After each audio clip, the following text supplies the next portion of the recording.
सजाद साहब, आज तो हमारे पास डिस्कस करने के लिए बहुत सारी चीज़ें हैं। सबसे पहले तो वाकई मुबारकबाद के मुस्तहिक है हमारी सिक्योरिटी एजेंसीज, इलेक्शन कमीशन, निगरान हुकूमत, तमाम को कि एक पाकिस्तान के अंदर जो इतने अरसे से टर्मोइल चल रहा था और इलेक्शन इलेक्शन होंगे नहीं होंगे, 90 दिन में नहीं हो रहे, कितने दिन में होंगे, वो इलेक्शन हो गए। तो ये तो एक पॉजिटिव तर्ज हुकूमत था जो भी था। लेकिन दूसरी तरफ जिस तरह ये इलेक्शंस को कंट्रोवर्शियल बना देते हैं, जबकि देखा जाए कि बढ़िया अच्छा टर्न आउट था इलेक्शन वाले दिन। इंतजामात भी, जिस तरह का पाकिस्तान मुल्क है उस हिसाब से इंतजामात भी बहुत अच्छे किए गए थे और इलेक्शन बड़े ही ऐसन तरीके से 5 बजे तक चलता रहा और उसके बाद नताइज भी आना शुरू हो गए। लेकिन फिर उसके बाद पॉलिटिकल इंजीनियरिंग शुरू हो गई। वही बात जो 2018 में आरटीएस बिठा दिया गया, उसकी वजह से सारे 5 साल तक जो है वो चलता रहा कि सिलेक्टेड वजीर आजम है, आरटीएस बैठ गया था। 2013 में आपने कह दिया आरओस का इलेक्शन था। तो ये जो एस्टेब्लिशमेंट है इसको कब अकल आएगी, कब ये होश के नाखून लेगा कि पाकिस्तान की मईशत नीचे से नीचे जाती जा रही है, पाकिस्तान के अंदर इतना अनरेस्ट है। अगर लोगों ने बाहर निकल के वोट दिया है तो आप उनका वोट क्यों चोरी कर रहे हैं? अभी आपको अंदाजा नहीं हुआ कि अभी लोग गुस्से में बाहर निकले थे, सिर्फ उनको गुस्सा इस बात का था कि आप पीटीआई के साथ ज्यादती कर रहे हैं, आप इमरान खान के साथ ज्यादती कर रहे हैं। आपने तो उनके साथ ही ज्यादती कर दी, उनका वोट चोरी कर लिया। जिस नौजवान ने जिंदगी में पहली दफा वोट दिया है और उसका वोट चोरी हो रहा है, वो तो सारी उम्र इस बात को नहीं भूलेगा। तो एक तरफ आप कहते हैं कि रिकंसिलेशन होनी चाहिए, सबको मिलजुल के आगे चलना चाहिए, और दूसरी तरफ जो है कि फिर वो अपने नतीजे रोके हुए हैं, वो जोड़ तोड़ हो रही है। कराची में मेरी जितने लोगों से बात हुई है, उन्होंने कहा यार कराची में तो एमक्यूएम को किसी ने वोट ही नहीं डाला। चलो अगर पीपल्स पार्टी 2 सीटें ज्यादा जीत जाती, जमात इस्लामी 4 सीटें जीत जाती, मान लेते इस बात को। एक वक्त था कि जब कराची वाले चाहते थे कि एमक्यूएम आए, उनके शहर में रहे, तो आप कहते थे वो रॉ के एजेंट है, आप उनको काम नहीं करने देते थे। अब जब कराची वाले नहीं चाह रहे कि वहां पे एमक्यूएम आए, तो फिर आपने एमक्यूएम उनके ऊपर मुसलत कर दी। तो ये इस तरह आपने देखा कि जिस तरह पूरी अपना दुनिया से, अमेरिका हो, बरतानिया हो, फ्रांस हो, जर्मनी हो, ऑस्ट्रेलिया हो, तमाम लोगों ने कहा है कि पाकिस्तान के अंदर इलेक्शन हो गए। ये बड़ी अच्छी बात है, लेकिन उन्होंने बहुत ज्यादा रिजर्वेशन दी है। उन्होंने कहा आपने इंतखाबी निशान छीन लिया, आपने एक पार्टी को खुल के इलेक्शन नहीं लड़ने दिया। और अब जो चीजें सामने आ रही हैं कि इलेक्शन के रिजल्ट्स मैनिपुलेट किए जा रहे हैं। फाफन की भी रिपोर्ट है कि 28% जो है वो रिजल्ट जो है चेंज किए गए, आरओज गायब हो गए, आरओज ने आपका बात मानने से इनकार कर दी। जो लोग जीत रहे थे रात गए तक टीवी के ऊपर मुसलसल फॉर्म 45 के हिसाब से रिजल्ट्स आ रहे थे, तो जो जीत रहे थे वो अचानक हारना शुरू हो गए। तो ये अजीबोगरीब बात नहीं? क्या कहते हैं सजाद साहब आप? आप बिल्कुल ठीक कुछ बातें कर रहे हैं और कुछ ज्यादा एग्जेजरेशन भी है आपकी गुफ्तगू में। देखें, फाफन की जो रिपोर्ट है ना, उसमें उन्होंने कहा है कि पोलिंग डे वाले दिन बिल्कुल ठीक रहा मामला, लेकिन आरओ के दफ्तर में जाके कुछ कंप्रोमाइजेस किए गए। तो मैं एक एग्जैक्ट उनकी फ्रेज जो है ना वो कोट कर रहा हूँ, और ये हकीकत है। ये 2013 का जो इलेक्शन था उसमें भी ऐसा ही किया गया था। उस पर पीपल्स पार्टी हदफ थी और जरदारी साहब ने कहा था कि ये आरओ इलेक्शन है। तो उसके बाद 2018 का इलेक्शन हुआ तो उसमें एक आरटीएस बैठा दिया गया और बाकी चीजें की गई। और एक जो मुस्लिम लीग नून की वाजे अक्सरियत थी उसको अकलियत में बदल के इमरान खान को ले आया गया। अच्छा, अब इस दफा मैं समझता हूँ, सच्ची बात है आपकी, कि केपी में उन्होंने वाइट वॉश किया। नॉर्दर्न पंजाब जो है वहाँ मुस्लिम लीग नून को हरी हुई सीटें दोबारा दी गई। हनीफ अब्बासी की, इस्लामाबाद की, बिलाल अजहर कियानी की, और कई लोगों को, और वो जो इनका कजन है फवाद चौधरी का, वो जिताया गया, और कई लोगों को सीट्स दी गई जो कि हारे फरूख हुए थे, अल्ताफ, नो फरूख डाउट। अल्ताफ की बात कर रहे हैं आप? फिर सियालकोट, हाँ जी, फर्रुख अल्ताफ को, फिर ख्वाजा आसफ को उसकी नशिस्त बिल्कुल वो लूज कर गए थे, उनको जिताया गया। हत्ता कि यहाँ तक खबर है कि मियां नवाज शरीफ लाहौर वाली सीट लूज कर गए थे और ओन चौधरी को जिताया गया। इस तरह की मसाले मौजूद है। मैं आपसे इत्तफाक करता हूँ कि 20-25 सीटों पे जो इस तरह की गड़बड़ेशन की गई ताकि मुस्लिम लीग नून का नंबर जो है वो कम से कम 80 तक पहुंच जाए। अदरवाइज तो मुझे लग रहा था कि वो पीपल्स पार्टी के नंबर के साथ साथ कहीं खड़ी थी मुस्लिम लीग नून। तो ये तो बात दुरुस्त है आपकी, लेकिन दूसरी तरफ भी एक और बात, मसलन अगर 130 या 25 सीटें जो नून लीग को दी गई हैं वो अगर वापस भी मिल जाएं पीटीआई को, ये जो 100 अभी प्रोजेक्ट हो रही हैं तो 125 भी हो जाएं, तो और तो कोई पार्टी अवेलेबल नहीं है सिवाय वहदत, वो जो वहदत इस्लामी पार्टी है उसकी एक सीट है, मैंगल साहब की एक सीट है, और तो कोई बंदा ही नहीं है जो पीटीआई के साथ मिलेगा, क्योंकि पीटीआई ने कह दिया है कि उन्होंने ना पीपल्स पार्टी के साथ मिलकर करनी है, ना नून लीग के साथ करनी है, ना मौलाना फजलुर रहमान के साथ करनी। हाँ, नहीं आपने बड़ी अच्छी बात की। देखें, अगर तो जिस तरह कहा जा रहा है कि अगर 20 से 25 सीटें मजीद पीटीआई को मिल जाती हैं तो डेफिनेटली उसके बाद फिर वो क्वालिफाई कर जाएंगे। जो ख्वातीन की मखसूस नशिस्तें हैं, अकलियतों की मखसूस नशिस्तें हैं, वो लेके हो सकता है वो 145-50 तक पहुंचे, लेकिन फिर भी उनको 22 सीटें मजीद दरकार होंगी, जो कि पता नहीं मिलती हैं या नहीं मिलती अगर वो नहीं जाते पीपल्स पार्टी के साथ या किसी और के साथ। तो एक मुश्किल सिचुएशन जरूर है, और मेरे ख्याल से ऐसी मुश्किल सिचुएशन में फिर देखना पड़ेगा कि भाई किसके पास बंदे ज्यादा है। कि अगर इनकी 20 से 25 इंक्रीज हो जाती हैं तो डेफिनेटली उससे एमकेएम की भी कम हो जाएंगी और नून लीग की भी कम हो जाएंगी। तो उस वक्त सिचुएशन ऐसी आ जाएगी जैसा मेरे ख्याल से आइन के मुताबिक है कि अगर कोई भी हुकूमत बनाने की पोजीशन में नहीं आता तो फिर मेरे ख्याल से शायद सदर मुमलिकत के पास इख्तियार होता है कि वो असेंबली डिसॉल्व कर दें। लेकिन मेरे ख्याल से पाकिस्तान इस वक्त एक दूसरे इलेक्शन का मुतहम्मिल नहीं हो सकता, क्योंकि मुआशी तौर पे पाकिस्तान के जो हालात चल रहे हैं वहाँ पे ये मुनासिब नहीं होगा। तो मेरे ख्याल से जो जितनी सीटें जीता है उसको पहले तो इलेक्शन को आप शफाफ करें ना। पहले हमें इलेक्शन पे बात होनी चाहिए कि इलेक्शन के रिजल्ट्स आ जाए, शफाफ इलेक्शन हो जाए, उसके बाद देखा जाए कि असेंबली में जब ये बैठते हैं, स्पीकर तो मौजूद है वहाँ पे, राजा परवेज अशरफ साहब सबसे हलफ ले लेंगे। उसके बाद देखते हैं कि कौन किसको वोट देता है, कौन हुकूमत बनाने की पोजीशन में आता है, सदर मुमलिकत किसको दावत देते हैं कि आप हुकूमत बनाए। तो ये एक मुश्किल मरला जरूर है, लेकिन मेरे ख्याल से पार्लियामेंटेरियंस को पार्लियामेंट का काम करने देना चाहिए। ये सियासी इंजीनियरिंग जो है ये अब खत्म होनी चाहिए कि कभी आप सेनेट में मुदाखलत करते हैं, कभी अदम एतमाद करवाते हैं। मेरे ख्याल से सियासतदानों को अपना फैसला खुद करने देना चाहिए। आप क्या कहेंगे सजाद साहब? ये बात दुरुस्त है आपकी, लेकिन ये तो बहुत मिसाली बात है ना, आइडियल बात है ना, प्रैग्मेटिज्म और चीज है।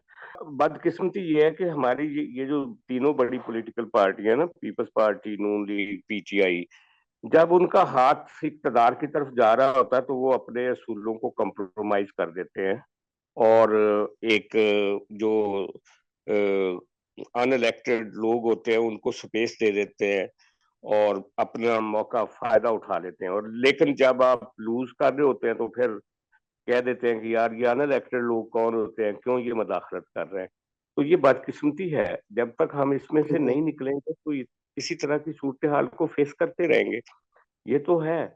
लेकिन दूसरी तरफ नसीम साहब, मैं ये समझता हूँ कि इमरान खान साहब जेल में थे, उनको 20-22 साल की कैद की सजा भी सुना दी गई थी, 25 साल की, और वो कम्युनिकेट भी मुनासिब तरीके से नहीं कर पा रहे थे अपनी पार्टी के साथ, और टिकट्स की तकसीमें भी उनकी वो उस तरह से इन्वॉल्व नहीं हो सके थे।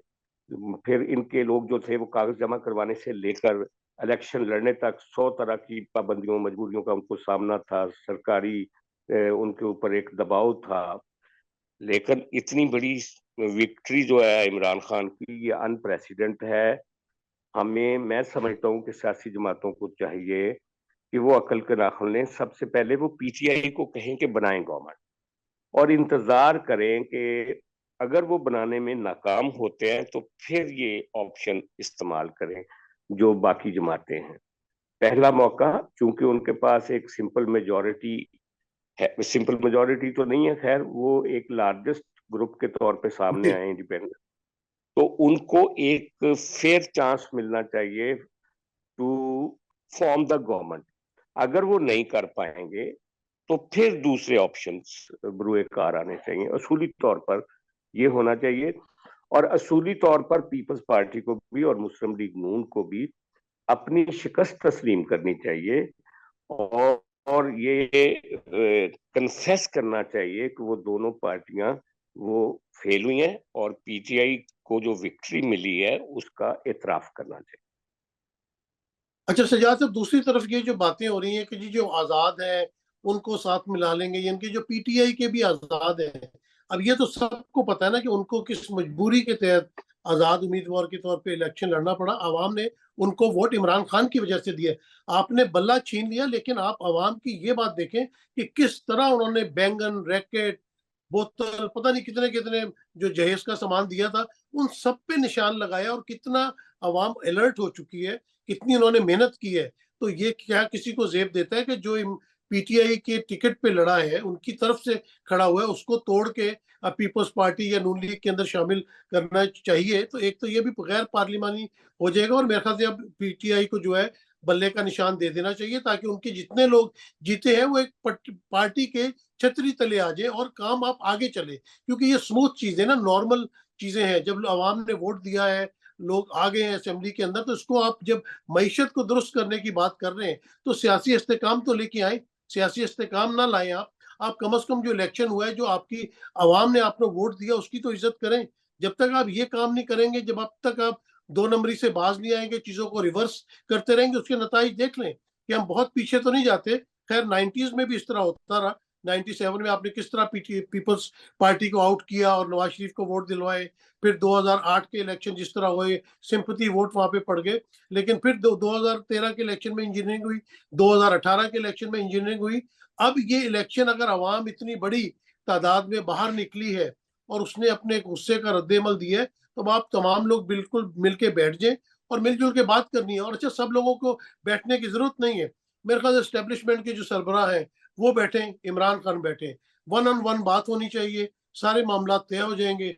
आप अगर चलना चाहते हैं तो सब पुरानी चीजें भूलें और आप मूव फॉरवर्ड करें अच्छे तरीके से। अगर पाकिस्तान की मईशत बेहतर करनी है, जो गरीब आवाम है उसको अपनी रोटी की फिक्र है, उनको नौकरियों की फिक्र है, उन्हें डे टू डे लाइफ की फिक्र है। अब इलेक्शन हो गए हैं, जो इतना बड़ा रौला चल रहा था कि इलेक्शन होंगे, इलेक्शन नहीं होंगे, भाई इलेक्शन हो गए।